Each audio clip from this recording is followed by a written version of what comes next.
Hello, everybody, and welcome to our Opportunity Summit. First of all, I just want to acknowledge Alexius for a very powerful story. She talked about being a survivor.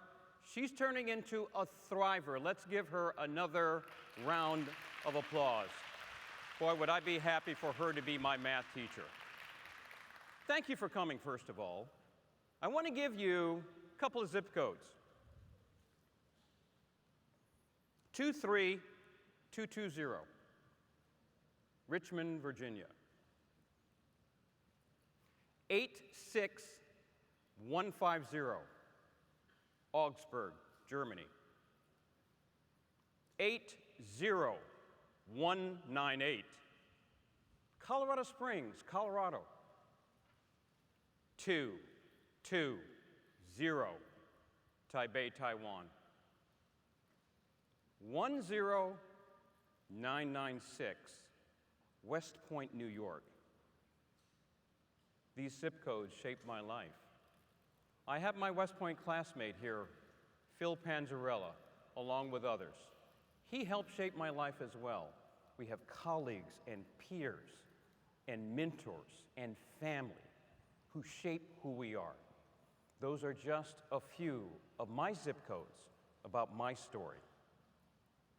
Son of an Army officer and an English teacher, 2 brothers and sisters,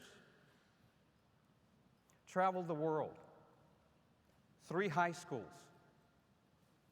had to learn basically to adapt at each place that I went.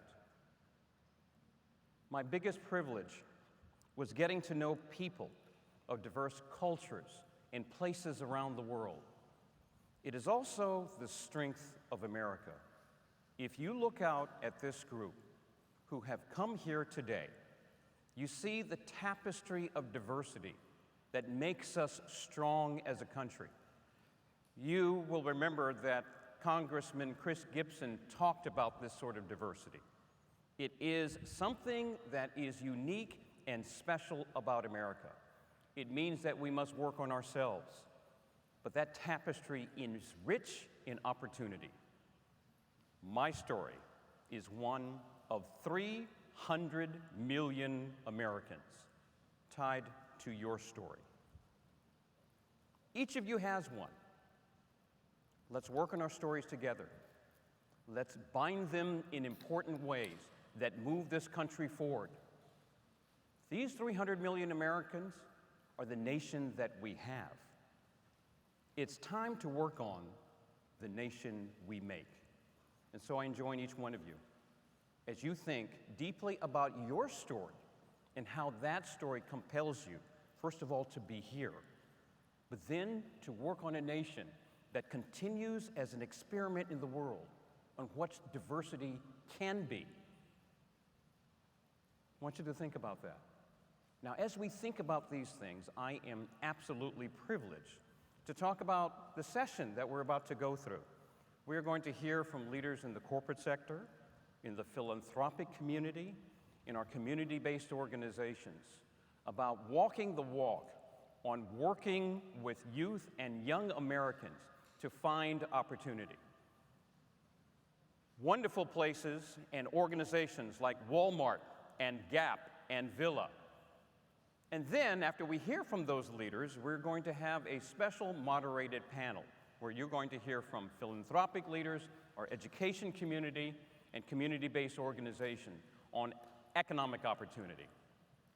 With that, I want to thank you for coming to the Opportunity Conference and our summit today. I want to work with you on how to make this nation the very best it can be. And I look forward to our future discussions, our future collaboration, and working on some of the challenges to make this nation as great as we know it can be. And with that, I'm going to welcome back to the stage Monique Reiser, who will talk to you today about a retail and opportunity report. Thanks again, everybody. Thanks for coming.